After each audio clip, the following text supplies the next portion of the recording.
From the very beginning of my journey into marriage, I sensed that the relationship with my mother-in-law was less than optimal. As I reflect on our interactions, it's apparent that beneath the surface of her polite demeanor lies a complicated web of tension.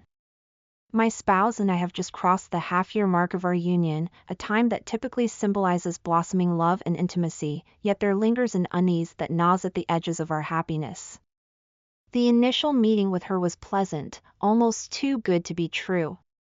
She greeted me with a warm smile, and her eyes sparkled with interest as we engaged in light conversation. I felt welcomed, enveloped in her charm as she asked thoughtful questions and shared snippets of family anecdotes. However, once my spouse and I tied the knot and began our life together, her behavior took a noticeable turn. It felt as though a mask had slipped, revealing a different woman with a penchant for subtler forms of discontent. Her comments have shifted from friendly to seemingly laced with sarcasm and passive aggressiveness. Invitations to family events now punctuate my calendar like ominous storm clouds on a bright day, arriving without a moment's notice, leaving me to scramble to either rearrange my schedule at work or politely decline, knowing well that the latter choice would cast me in a negative light in her eyes. Each invitation is less an appeal to include me as it is a test of my commitment to the family, a family I am eager to embrace, but find myself feeling increasingly alienated from. What stings the most is her apparent disregard during my most vulnerable moments. After a very challenging pregnancy, one where I faced the harrowing reality of a blighted ovum, I underwent an emergency procedure, and not once did she reach out. Silence stretched between us, an unspoken acknowledgement of my suffering, yet she chose to remain away, seemingly indifferent to my well-being.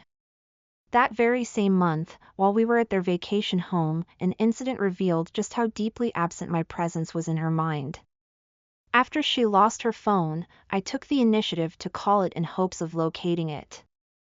To my bewilderment, I discovered that, despite being married to her son for 5 months, my number was not saved in her contacts. The realization hit me like a cold wave, a poignant reminder of my place in the family hierarchy, a mere footnote lost in the pages of a story that didn't wholly include me. It leaves me grappling with uncertainty. Is she simply distant by nature, or is there something more personal at play? I have my suspicions, but without any clear evidence, I feel as if I'm stuck in a fog. I understand that I can come off as awkward, especially in high-stakes social situations, and I inevitably feel the weight of anxiety hovering over me like a dark cloud, making it harder for me to shine in front of new faces. Nevertheless, I push myself. I've made a concerted effort to bridge the chasm between us, attempting to engage her in conversation, to share laughs, to build a rapport. With each encounter, though, I feel an invisible wall rising between us, solidifying the distance she seems to wish for. I long for a connection, to feel warmth and acceptance where there is currently only a chill. My spouse sees this conflict, and while they are supportive, it puts an added strain on our marriage. Together, we navigate the treacherous waters of family dynamics, seeking to find a balance while I often find myself wrestling with feelings of inadequacy and alienation. The contrasts of love and tension weave through the fabric of our daily lives, creating an undercurrent of worry. It's disheartening to think that familial ties can be so fraught with complications, yet I remain hopeful. Perhaps with time, compassion, and patience, the barriers can be dismantled. Perhaps one day, my mother-in-law will see me not as a rival or an outsider but as an integral part of this family. Until then, I will continue to strive for understanding, trying to peel back the layers of uncertainty that cloak her true feelings toward me. It's a journey filled with challenges, but one that I embrace with an open heart, hoping for brighter tomorrows where acceptance and love reign supreme. I tend to keep many aspects of my life private, and the realities of holding a standard 9-to-5 job make it even more challenging for me to visit my spouse's family on a regular basis. The truth is, navigating family dynamics can often feel like walking through a minefield, and my situation is no exception. My spouse's family is deeply rooted in their religious beliefs, and I come to the table with a much more liberal and relaxed attitude toward spirituality and faith. This difference frames a distinct barrier between us.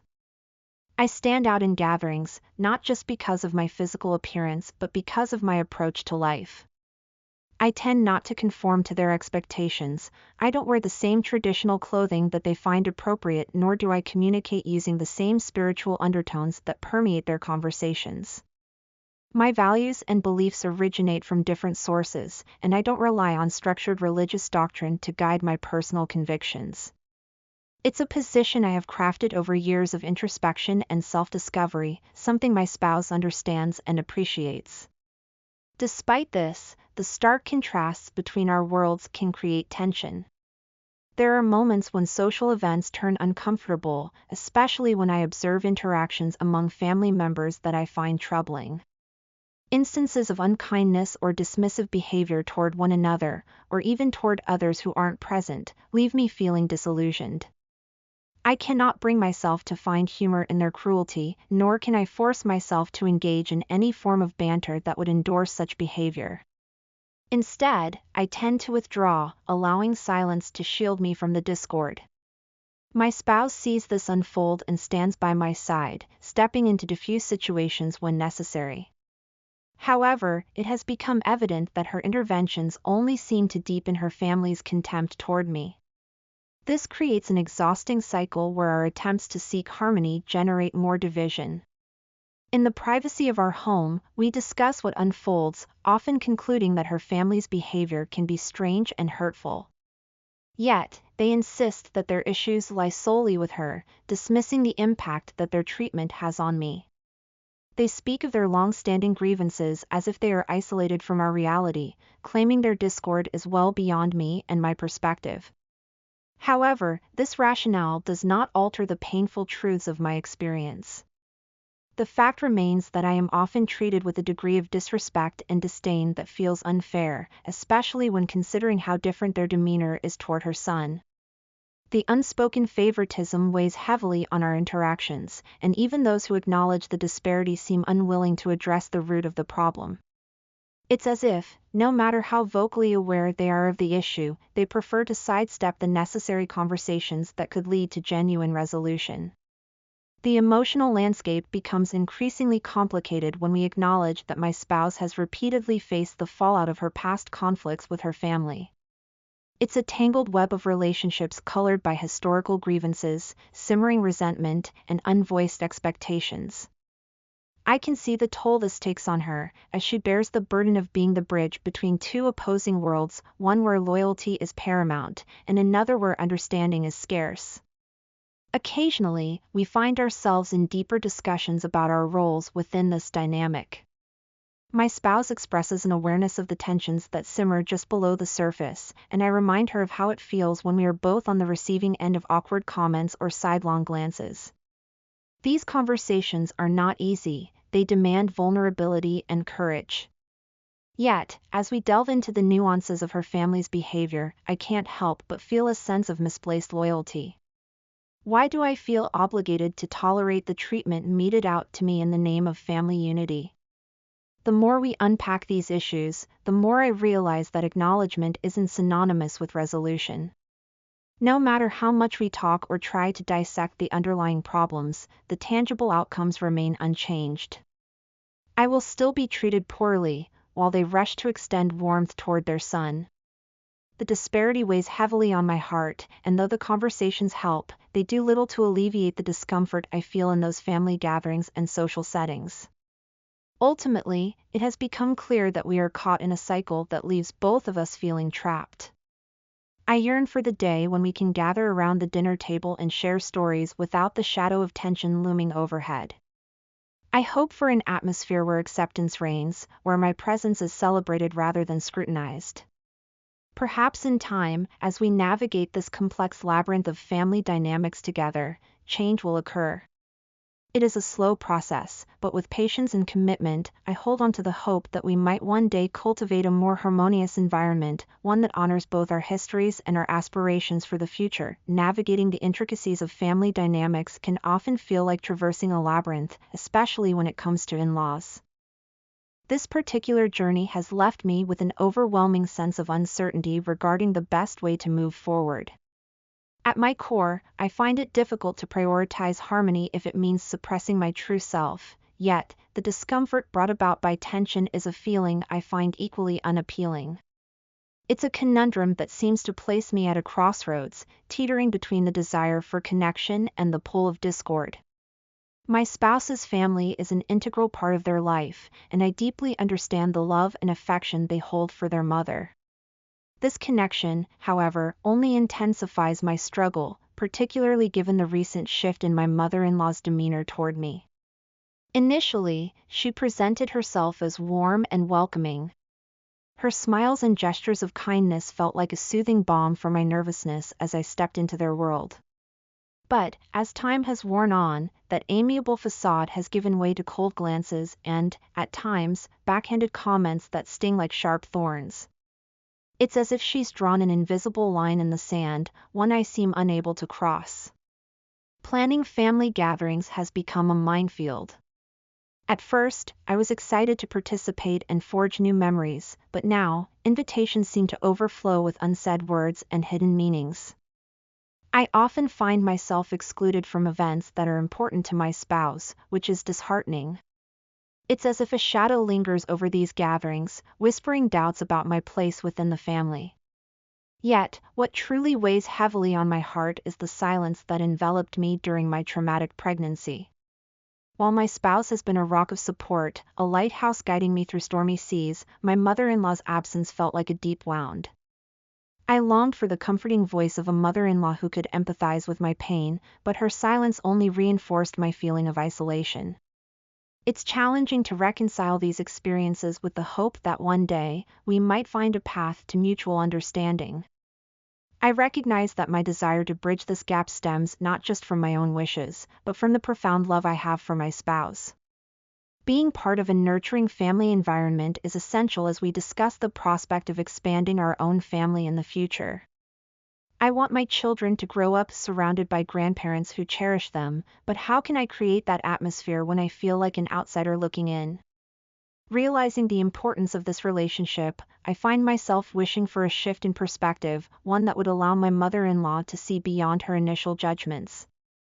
Perhaps with time, patience, and genuine effort, she could come to understand my intentions. After all, I want nothing more than to contribute positively to the family's narrative and be a supportive figure by her child's side. In light of these thoughts, I find myself wondering how best to navigate the situation with grace and decorum, always mindful of my spouse's feelings. It's crucial that I approach this matter delicately so as not to create any unnecessary conflict between us.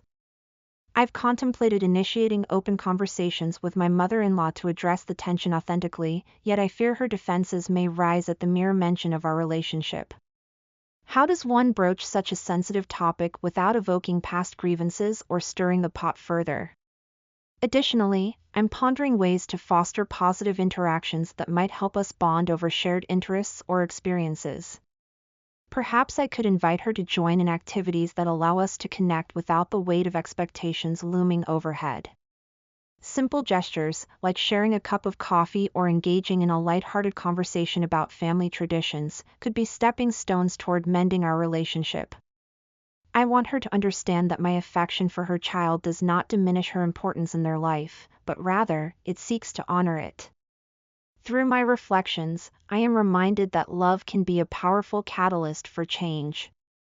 I still believe that building a warm, inviting family environment is possible, even amidst challenges. As I move forward, I hope to foster understanding and goodwill. The vision of a family united, filled with laughter and support, is what keeps me motivated. Together, my spouse and I can nurture this dream into reality. So, with a hopeful heart and an open mind, I find myself standing at the edge of this journey. I clench my fists to steady the nerves coursing through me and summon my courage. There is a flicker of hope within me that whispers, perhaps, just perhaps, I can create a bridge of connection that will transform our relationship. What I seek is not simply acceptance, it is understanding, compassion, and the chance to be valued as part of this family unit. Is there a path forward that doesn't compromise my identity while still respecting theirs? With patience and dedication, I believe there is. And for that, I am ready to try. If my story resonated with you, please like, share, and subscribe for more. I'd love to hear your advice on the steps I should take. Keep in touch for future stories.